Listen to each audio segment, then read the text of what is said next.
Olá, o Direito Sem Fronteiras está no ar, ao vivo. Hoje vamos falar da violência contra a etnia Yazid. Neste mês de maio, o exército do Iraque forçou milhares de pessoas a fugirem da região onde moram. Na verdade, os Yazids são perseguidos há séculos. Em 2014, foram massacrados pelo Estado Islâmico. Por causa disso, no fim do ano passado, um tribunal alemão condenou um jihadista do Estado Islâmico à prisão perpétua. E esta é justamente a questão central do nosso programa. Desde o começo deste mês, 10 mil Yazids foram obrigados a fugir de onde moram, a região de Sinjar, no norte do Iraque, para o Kurdistão. O grupo foi atacado pelo exército iraquiano sob a alegação de que ele se arma e representa ameaça ao país. Os Yazids são parte do povo curdo e professam uma religião que mistura elementos muçulmanos, cristãos, judeus e pagãos. E justamente por causa da religião, foram vítimas de genocídio em 2014. O Estado Islâmico executou pelo menos 5 mil homens, sequestrou, escravizou e estuprou mais de 7 mil mulheres e crianças. 500 mil se tornaram refugiados.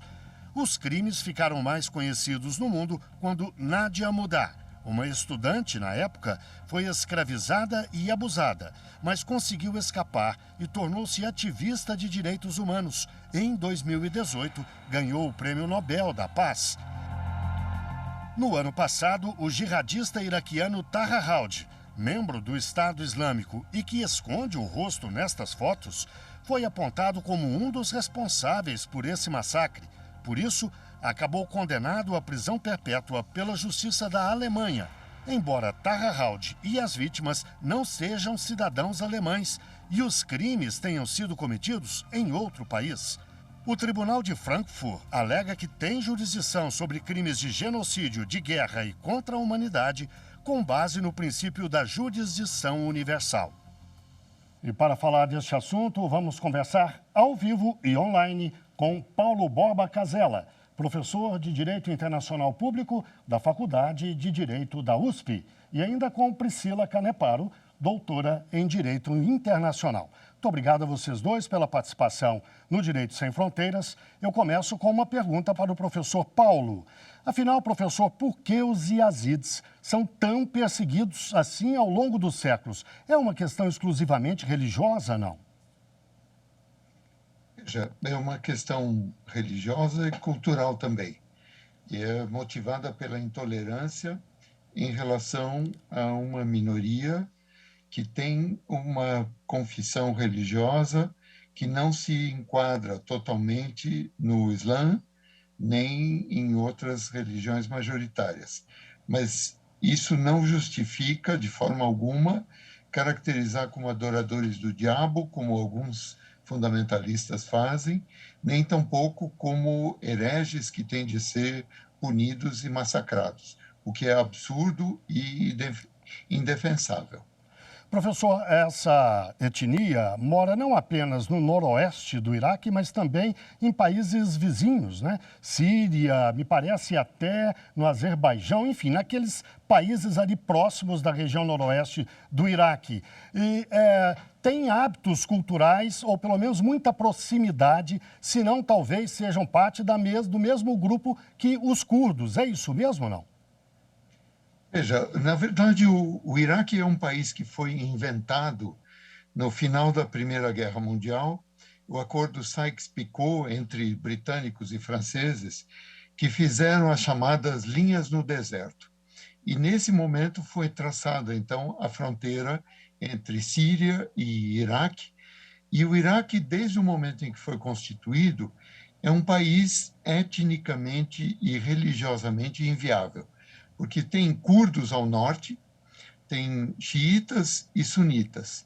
E essa região do norte do Iraque com os curdos foi incluída no Iraque porque os britânicos tinham consciência das enormes jazidas de petróleo e, por esse motivo, foi então um país traçado no Oriente Médio para atender os interesses das potências ocidentais no final da Primeira Guerra. Professora Priscila, Nós falamos da perseguição histórica aos Yazidis, mas vamos falar agora da perseguição mais recente praticada pelo Estado Islâmico. A motivação do Estado Islâmico é exclusivamente religiosa? Bom, Guilherme, boa noite a todos e todas.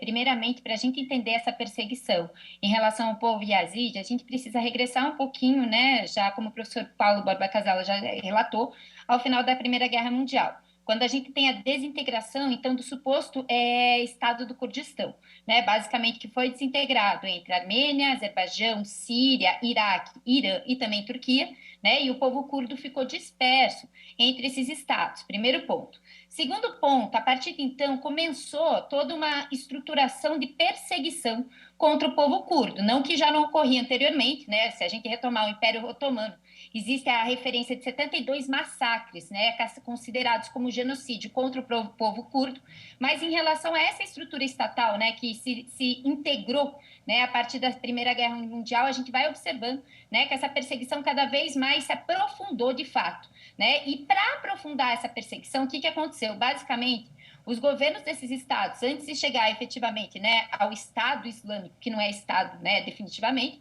é um grupo terrorista, a gente vai observar que esses estados, esses governos, tanto da Armênia quanto do Azerbaijão, eles já vão alimentar um sentimento antinacionalista dos curdos e também vão colocar uma etnia curda contra a outra. Então, o Yazid, efetivamente, né, que tem uma religião específica, vai ser colocado contra o povo curdo muçulmano. E isso vai ser alimentado, efetivamente, pela Al-Qaeda, né? Que a Al-Qaeda fala que eles são infiéis, que eles são, de fato, né, os anticristos, né, por assim dizer, e merecem perseguição, né? E a partir do momento que a gente vê essa eclosão do Estado Islâmico, ainda que exista, né, uma rixa entre Al-Qaeda e Estado Islâmico, a gente vai observar que existe a mesma alimentação, né, da ideologia de que o Yazid tem que ser eliminado, tem que ser execrado da humanidade justamente por conta dessa questão religiosa, né? Mas essa questão, ela é apenas um pano de fundo, né, para uma questão muito mais profunda, que vem a ser essa questão de perseguição histórica contra o povo curdo, independentemente da sua religião. Professor Paulo, e qual é a dimensão dessa perseguição aos Yazidis especificamente, e que foi até chamada de genocídio?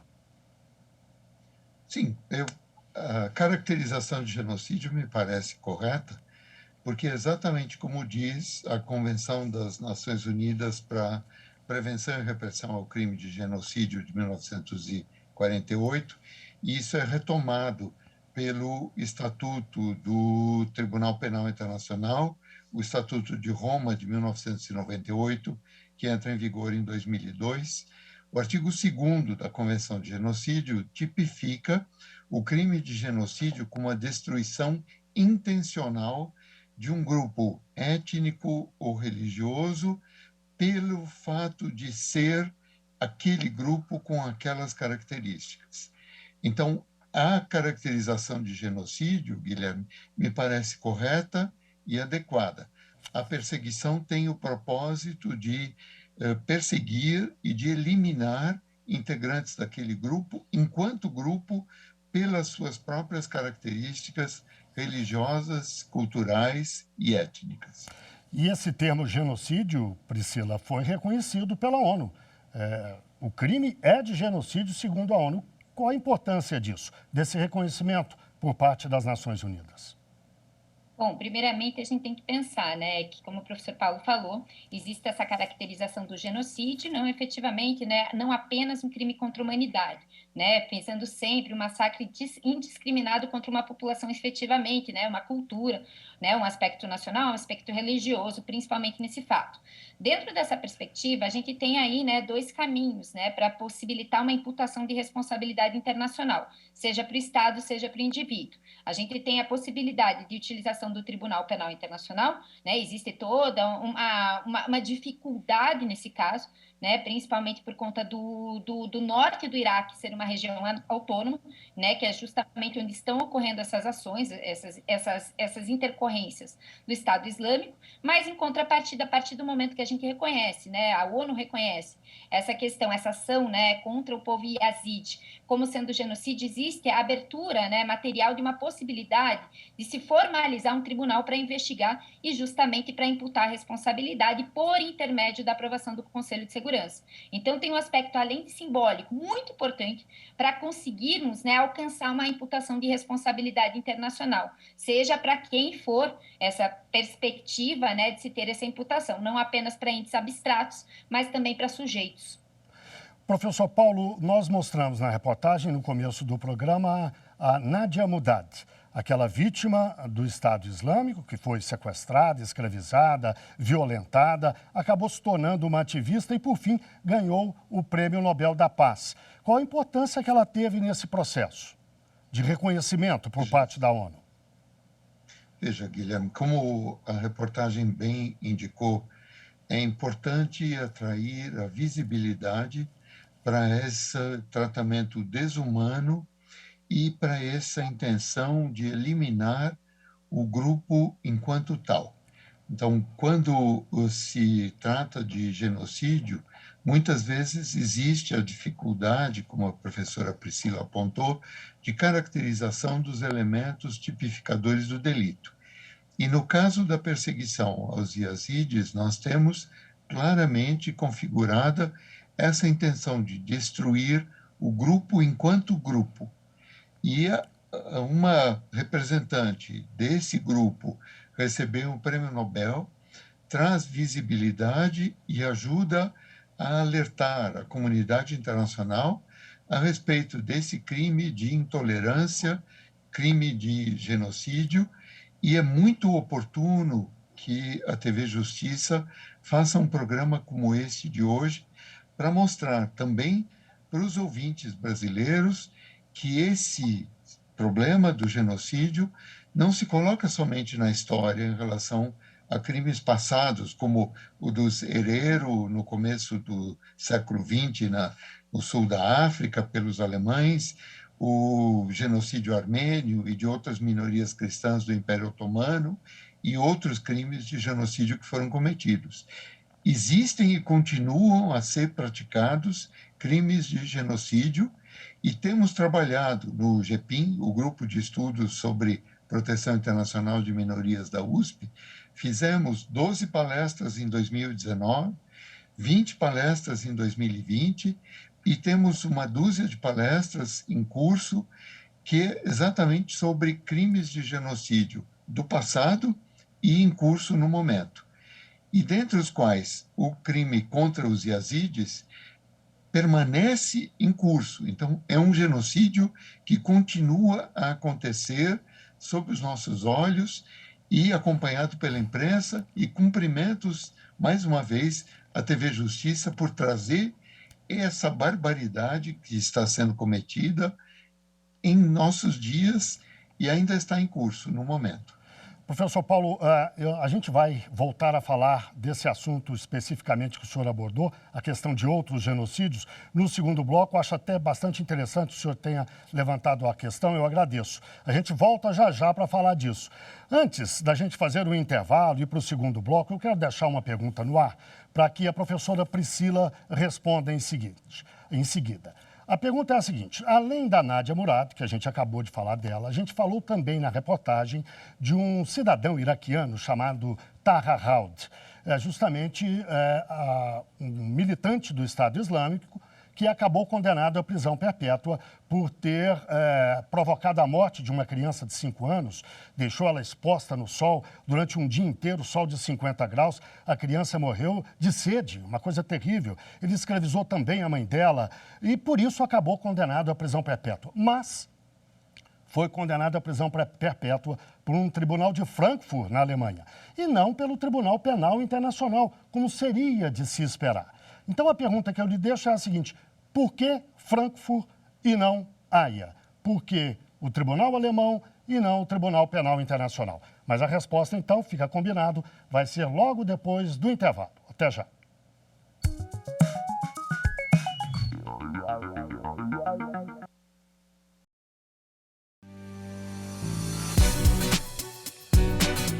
O Conselho Nacional de Justiça irá selecionar artigos científicos que contribuam para a modernização do reconhecimento pessoal em processos criminais. Os trabalhos escolhidos irão integrar a coletânea digital, reflexões sobre o reconhecimento de pessoas, caminhos para o aprimoramento do sistema de justiça criminal. Os interessados devem encaminhar os trabalhos para o e-mail artigocnj@cnj.jus.br até o dia 31 de maio.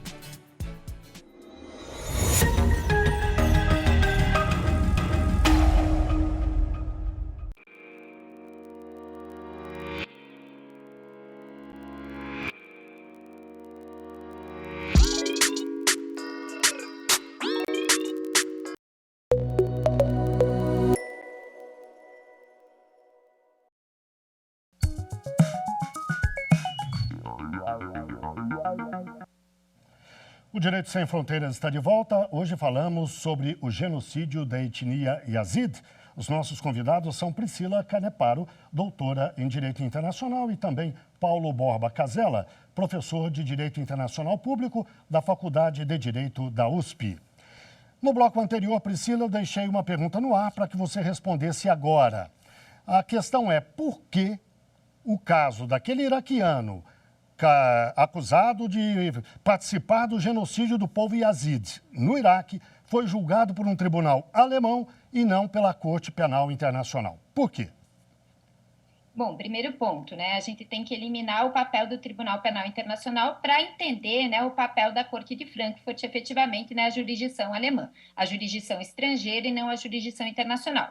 Basicamente, o Tribunal Penal Internacional, se a gente pensar em termos concretos, uma vez que o Iraque faz parte, né, signatário do Estatuto de Roma, de fato, o Tribunal Penal Internacional teria jurisdição sobre esse território, sobre as ações desenvolvidas ali, né? Primeiro ponto. Só que a gente sabe que as ações, de fato, do Tribunal Penal Internacional, elas são burocráticas, elas demoram e muitas vezes a gente observa que os estados, eles não unem esforços para compactuar com a investigação, né? E facilitar com que haja um desenrolar definitivo dessa condenação, dessa prática de crimes, né, efetivamente internacionais.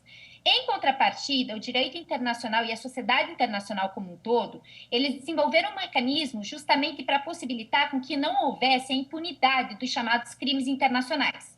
Os crimes internacionais, dentro dessa perspectiva, hoje vão compor, né, basicamente um rol de obrigações erga omnes pelos estados, ou seja, né, o ius cogens, dentro dessa perspectiva, que são normas que os estados têm que cumprir, que os estados de qualquer, né, em qualquer jurisdição, devem, de fato, condenar uma pessoa, quando, de fato, a gente observa, né, o cometimento, a imputação dessa prática de crime internacional. Então, por isso que a jurisdição efetivamente estrangeira da Alemanha teve essa competência, né, a jurisdição universal, por assim dizer, em qualquer lugar do mundo. A gente poderia observar esse julgamento desse iraquiano, desse jihadista, como já a gente já observou ao longo da história em dois casos, né, o caso do Eichmann, que foi julgado por um tribunal de Israel, e o caso do Pinochet, que foi julgado efetivamente por um tribunal na Inglaterra. Então, dentro dessa perspectiva, é o direito internacional agindo, né, sabendo das suas deficiências, mas justamente para impossibilitar com que haja a falta de imputação de responsabilidade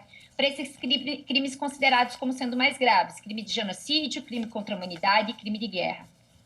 Priscila, não haveria diferença? No caso do Eichmann, por exemplo, não houve uma extradição, não houve qualquer procedimento legal propriamente para a saída dele da Argentina para Israel. Ele foi sequestrado pelo serviço secreto, pelo Mossad, pelo serviço secreto israelense e levado para lá. Ainda que seja o criminoso que foi, um homem... É difícil encontrar uma palavra para qualificar alguém que cometeu tanta barbárie, tanta barbaridade, mas ainda que tenha sido, é uma situação um pouco diferente. Juridicamente é defensável uma coisa assim? Sequestrar alguém em um país e levar para outro, ainda que seja um homem bárbaro como Eichmann? Na verdade, não, né? Na verdade, a gente tem que pensar que existe um check and balances indefensável aí, mas que, de fato, foi referendado e ratificado pela sociedade internacional, principalmente porque a gente tinha à época, né, a questão do Tribunal de Nuremberg, que já tinha imputado, de fato, a responsabilidade para as altas cabeças, né, do nazismo, e algumas delas, né, não conseguiu se imputar a responsabilidade. Mas o que eu quero demonstrar, né, com essa analogia é basicamente que a gente observou ao longo da história algumas imputações de responsabilidade, ainda, né, que os meios não justifiquem o fim, de fato, né, mas existiu ao longo da história uma construção da jurisdição universal, justamente para a gente não observar, né, essa falta de efetividade, essa impunidade que muitas vezes as pessoas tendem a justificar, né, como sendo uma falta de consolidação do direito internacional. Então, essa jurisdição universal que aconteceu na Alemanha é muito emblemática, mas é importante observar que, mesmo com falhas, a gente já faz essa construção histórica ao longo do tempo, principalmente no pós-Segunda Guerra Mundial, quando emerge na sociedade internacional esse conceito de ius cogens. Professor Paulo, e como é que o senhor analisa o outro precedente citado pela professora Priscila, o do Pinochet, o general Augusto Pinochet, ditador chileno, que teve a sua prisão decretada por um juiz espanhol, Baltasar Garzón, se não me engano o nome, não é isso? Sim.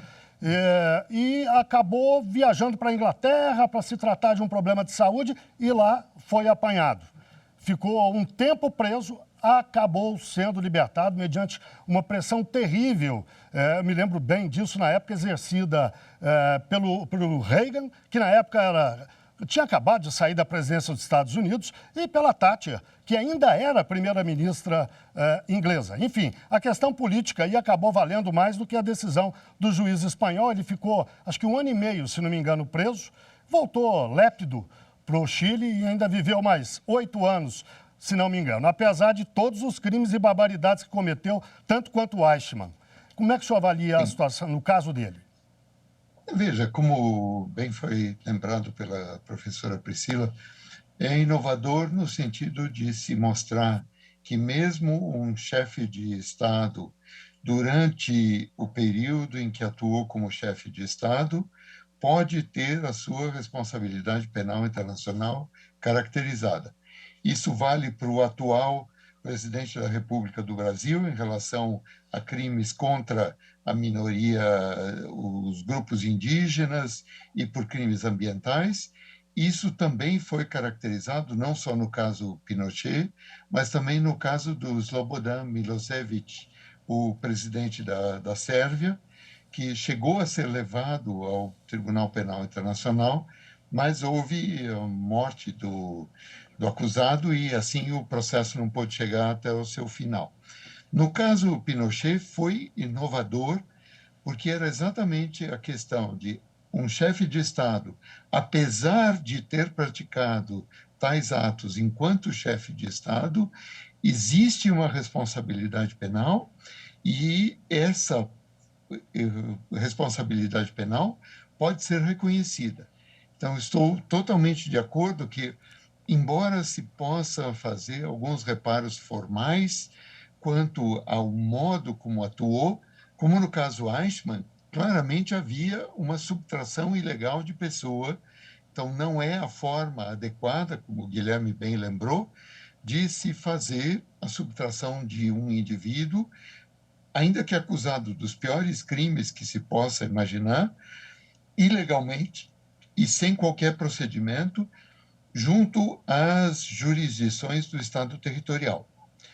No caso Eichmann, ele se aplica o que já Grossio e outros autores falavam há séculos atrás, o male captus bene detentur, ou seja, ele pode ter sido mal capturado, mas depois que foi preso é por uma boa causa e isso pode permitir que o procedimento seja levado adiante. Até hoje isso é aceitável perante alguns tribunais dos Estados Unidos. No caso do Pinochet e no caso Milošević, nós tivemos a quebra da impunidade que era garantida para chefes de Estado diante de crimes internacionais. Então, podemos fazer reparos a alguns aspectos procedimentais, mas materialmente é um avanço importante a ser assinalado. E no caso do Tribunal Alemão, em relação ao fundamentalista islâmico, é também importante que, mesmo que um caso não chegue até a Haia, ao TPI, ao Tribunal Penal Internacional, o princípio da jurisdição universal tem justamente o propósito de evitar a impunidade e de que crimes de gravidade, tais como genocídio e crimes contra a humanidade, podem ser julgados e punidos licitamente por qualquer país que tenha ratificado a Convenção de Genocídio de 48 ou o Estatuto de Roma do Tribunal Penal Internacional de 1998. Professora Priscila, vamos dar um pouco de tratos à bola. Enfim, nós vivemos uma situação conhecida de todo mundo. O Putin foi transformado quase num demônio. A gente tem visto diariamente na imprensa internacional o tratamento que ele recebe, tem ou não razão na guerra, ou na condução na guerra, nas suas origens, no que fez, tem ou não razão, ele foi colocado nessa condição, de o pior ser humano do mundo. E aí eu lhe pergunto, afinal, isso pode ser, essa questão da jurisdição internacional, pode ser manipulada o suficiente para se, na medida em que se conseguir materialmente colocar as mãos num presidente como ele, pode ser usado de uma forma incorreta? Dificilmente alguém vai lá na Rússia buscar o Putin, pelo poder, pela força que tem a Rússia, a gente sabe disso, mas pode ser usado de uma forma incorreta? A comunidade internacional, evidentemente, em alguns momentos é manipulada pela mídia, pelos interesses geopolíticos de quem manda no mundo, enfim. Isso pode ser mal usado? Bom, Guilherme, eu acho que é justamente isso que a Rússia tem feito, né, com as chamadas intervenções militares especiais, que ela chama, né, o que é a guerra da Ucrânia, que é justamente para não se chegar, né, a pegar o Putin, não se chegar, a OTAN não chegar perto do território russo, basicamente é isso, né, essa construção, primeiro ponto. Segundo ponto, a gente tem que pensar, né, que gostemos ou não, existe toda uma construção do direito internacional, da jurisdição universal, a partir de um discurso ocidental, né? E a Rússia cada vez mais está se voltando para um discurso oriental, né? A gente observa que ela continua agindo militarmente, ela continua com esse poder geopolítico por conta que ela tem na sua retaguarda a China e ultimamente a Índia também, né? Porque a Índia tem muito interesse na compra do gás, né? Da Rússia, que está bem mais barato porque os países europeus cortaram, né? Justamente essa compra exacerbada do gás da Rússia. Primeiro ponto. Segundo ponto, a gente tem que observar o seguinte: obviamente, né, a gente vai ter alguns manejos de forma errada, algumas manipulações. É só a gente pensar que a nossa própria construção brasileira do Instituto da Extradição não permite com que brasileiros natos sejam extraditados, justamente porque o pensamento, né, do nosso constituinte foi o seguinte: poxa, se a gente não construiu esse ordenamento jurídico estrangeiro, talvez possa haver uma manipulação, possa haver uma parcialidade. Então, a jurisdição universal não é o melhor dos caminhos, né? A gente tem que pensar que existe um Tribunal Penal Internacional para essas questões, né? Com uma imputação de responsabilidade penal internacional subjetiva para o indivíduo, né? Uma capacidade passiva do indivíduo. Teria-se que ter, né, uma construção de um tribunal muito mais robusto, mas infelizmente nós estamos presos ainda ao Pacta Sunt Servanda, à vontade dos Estados. Não obstante, todavia, né, adentrando ao caso da Rússia, a Rússia não faz parte do Tribunal Penal Internacional, né? Infelizmente, ela não faz parte. Então, o Putin, né, teoricamente, né, ainda que nas ações desenvolvidas na Ucrânia, a Ucrânia também não faz parte do Tribunal Penal Internacional, mas deu uma competência para o Tribunal Penal Internacional investigar. Ainda assim, vai ser muito difícil a condenação do Putin perante o TPI. Mas, ainda assim, a gente teria a jurisdição universal. Seria, né, um pouco manipulada pelo discurso, e daí a gente sai da área da esfera do direito internacional e adentra a esfera das relações internacionais, do poder do discurso midiático. De fato, poderia-se ter, né, um pouquinho de manipulação frente a essas questões? Logicamente, poderia-se ter, né, uma pressão popular frente a essa questão. A gente já vê um aumento da russofobia na Europa, né, um aumento muito forte da russofobia, mas a gente tem que acreditar, né, que de alguma forma tem que imputar a responsabilidade para um cidadão que está cometendo genocídio, que está cometendo crime contra a humanidade, que está cometendo crime de guerra. Mas a minha resposta é: fica difícil a gente não observar um discurso ocidental, né, enraizado dentro de uma possível imputação de responsabilidade ao Putin. Professor Paulo, uma última pergunta. Eu pediria que o senhor respondesse da forma mais objetiva possível. Afinal de contas, o direito é um grande instrumento civilizatório. No entanto, ele esbarra sempre nas questões geopolíticas, como eu acabei de citar aqui. O que prevalece no final? Sim, é verdade, Guilherme. De qualquer forma, é muito importante que exista o direito internacional, que existam tribunais internacionais e que exista um parâmetro para avaliação de condutas delituosas. Então, com certeza, a Rússia de Putin não contava com 3 elementos que foram a heróica resistência do povo ucraniano, que continua a resistir a esse grande exército. O segundo foi a concatenação de esforços e de sanções por parte das potências ocidentais. E o terceiro elemento foi o fiasco da atuação do exército russo na Ucrânia. E, nesse caso, é justamente muito digno de elogio que o governo ucraniano, a invasão começa em 24 de fevereiro, no dia 26 de fevereiro, às 9h30 da manhã, o governo da Ucrânia ingressa na Corte Internacional de Justiça com o pedido de análise pela Corte, que foi respondido em condição de medidas cautelares em 16 de março, que 2 perguntas que a Ucrânia faz. A Rússia alega que há genocídio em curso contra a minoria russófona do leste da Ucrânia, a Corte negou. E 2, a Ucrânia alega que há um genocídio em curso pela Rússia contra a Ucrânia e os seus cidadãos. A Corte diz que a Rússia deveria cessar a sua agressão e se retirar da Ucrânia. Obviamente, eles não saíram. Mas é muito importante que, a partir daí, desde 16 de março, a Ucrânia tem o respaldo não só das declarações do próprio governo ucraniano, mas também da Corte Internacional de Justiça, o mais importante tribunal da Organização das Nações Unidas, dizendo que essa invasão é contrária ao direito internacional, viola a Carta da ONU e configura uma agressão. Isso é muito importante e isso poderá ser levado em conta no futuro. Professor Paulo, professora Priscila, muitíssimo obrigado. Eu agradeço, portanto, a participação de Paulo Borba Casella, professor de Direito Internacional Público da Faculdade de Direito da USP, e também de Priscila Caneparo, doutora em Direito Internacional. E muito obrigado, claro, a você que nos acompanhou. Não deixe de seguir a nossa programação no site da TV Justiça e também no nosso canal no YouTube. O nosso e-mail, anote aí, é direitosemfronteiras@stf.jus.br. Até o próximo programa.